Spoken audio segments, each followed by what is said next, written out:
Біз Қызылжар ауылдық округі жас кешу елді мекенінің жастары елімізде болып жатқан індетке байланысты осы бір мейірімді көршілер акциясын басқа да елді мекендерден қабылдап, осы саялы Сарыағашымыздың басқа да ауылды жерді мекеннің тұрғындарының жастарына жолдаймыз.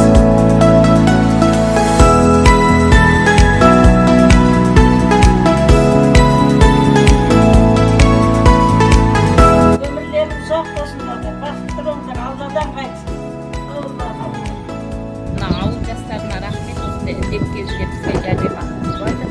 Осыларға Алла разы болсын, жолдары ашық болсын. Жұмыстарың алға баса берсін. Бізге берген болсаңдар, сендерге Алла берсін.